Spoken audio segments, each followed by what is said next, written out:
Hi, Miss Mel here, and today I'm going to go over 10 things I wish I knew when I started playing Star Wars The Old Republic. On a new adventure.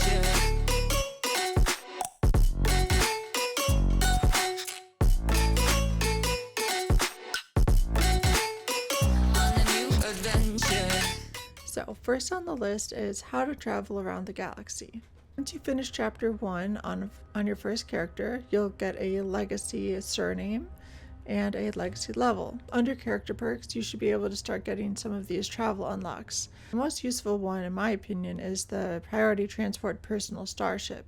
So using that will take you directly back to your starship, which is super useful after you finish a planet and need to go talk to someone on your holo terminal back on your ship. Another useful method of getting around is instead of going to your ship, you can just go right to your minimap and click open the galaxy map. You can click on any planet and click travel now, and you'll be in your ship when you get there. The last and probably most efficient way to travel around is going to the activity finder on your minimap and going over to the solo tab. And here you'll have the planetary missions. So these are the heroic missions and some daily areas. And if there's any events going on, you'll be able to go to those as well.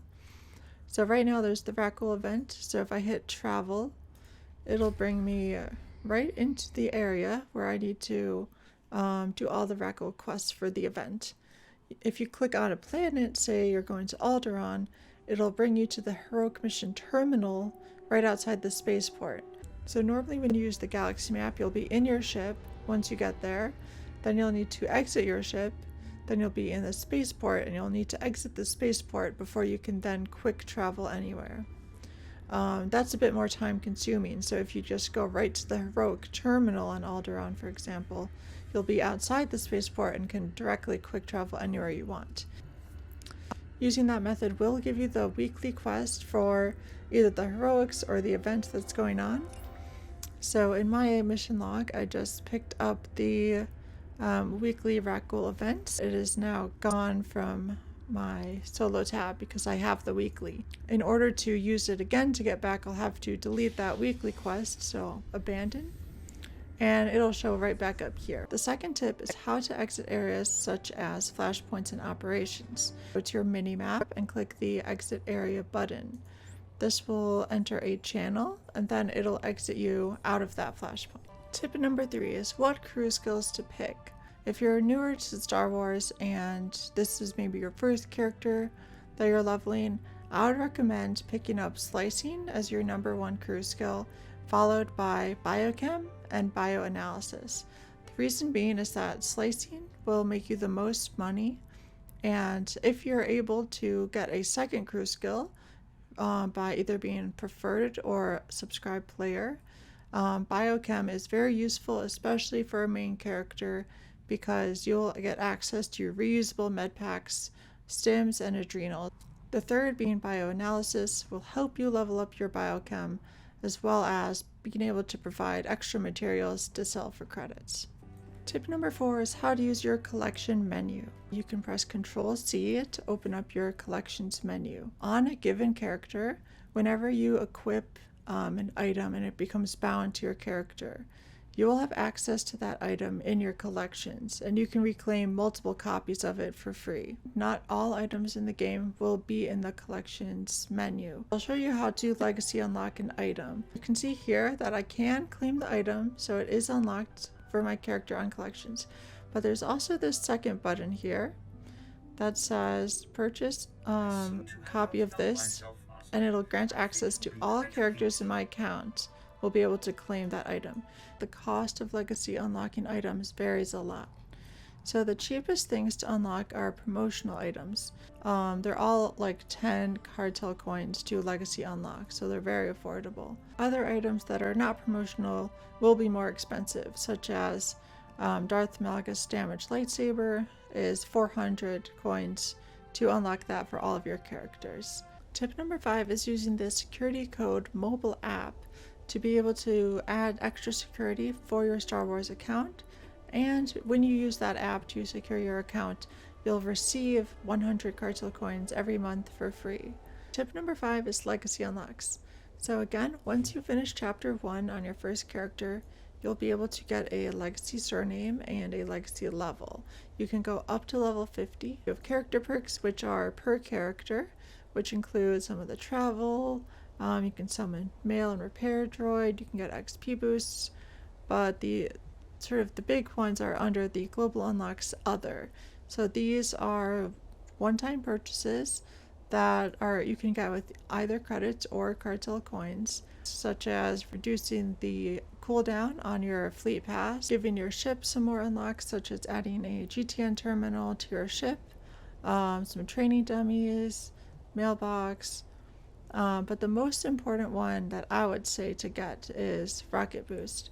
You can get this at level 1, but it does cost, I believe, 2 million credits or a few hundred cartel coins. I don't know the exact amount since I already have it unlocked here, but this is the most important one. And it is so good because you can use it while you're in areas that otherwise do not allow mounting. So it is effectively just gives you a boost to basically your mount speed, but it works in areas that you couldn't mount in, such as flashpoints, and it also works in stealth, so you can go stealth and then rocket boost to skip past all the enemies very quickly. Tip number 7 is using your legacy bank or legacy stronghold storage. So you can find this on the center ring of the fleet on either side here. So the normal cargo hold only has items for that character specifically, but the legacy storage will have shared space between all of the characters on your legacy. Legacies are per server, so it'll have shared items between all your characters on a given server. In your legacy storage, you can throw in any legacy bound items.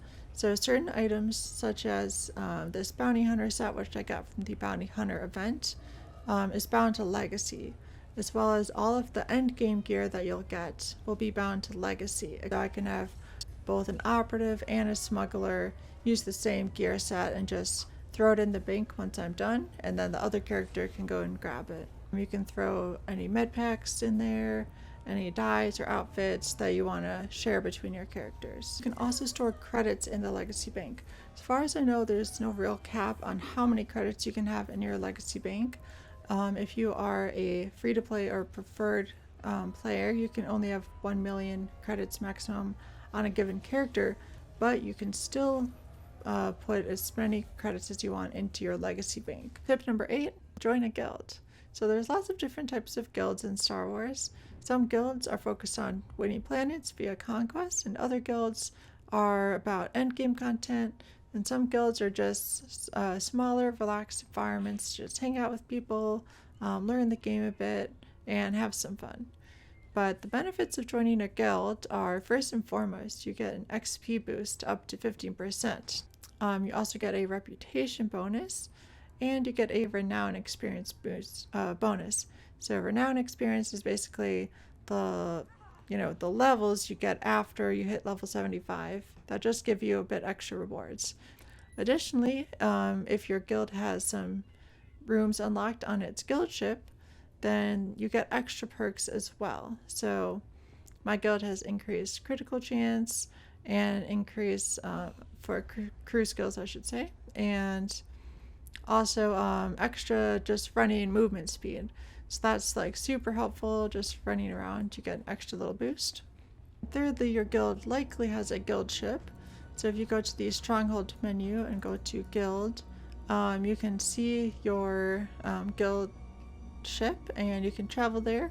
And most guild ships are equipped with cargo holds, legacy cargo holds, guild banks, GTN terminals, and all of that. So no matter where you are, you can always quickly travel to your guild stronghold, similar to traveling to your spaceship, and then you'll get access to all those banks and everything nice there. Lastly, guilds are just a great way to meet other people and feel a bit more connected to the community and the game as a whole. Tip number 9 is finishing the class stories and the companion side quests. So again, if you go to that legacy menu, you'll see global unlocks, imperial, and republic classes. So once you finish chapter 2 of the different class stories, keeping in mind the mirror classes, your buff spell, such as coordination for the agent, will give you all 4 of the different class buffs. Additionally, when you finish chapter 3 of any story, and this is for all 8, your ability called Heroic Moment, which you can only activate with a companion now, you can cast any of those spells that you unlock once you finish chapter 3 of all of the stories. So once you get all of them, you'll have 8 spells. So I'll just activate it here. So you get 8 different spells that you can use. The rest of them are... Oh, that one's not. Most of them are targeted, so I can't use them. But you get different spells here that you can use that do a ton of damage. So they help a lot in that solo content. Additionally, if you do all of the companion side quests, so if you talk to your companions throughout all of the stories, you get extra bonuses such as, let's see, this one gives bonus to accuracy, to critical chance, healing received. So talking to your companions does definitely give you a benefit, so I'd recommend that.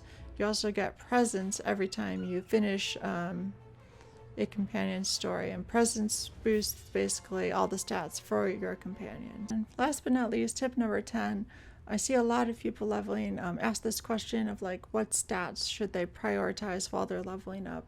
And I'd honestly say that it really does not matter while you're leveling up until you reach max level.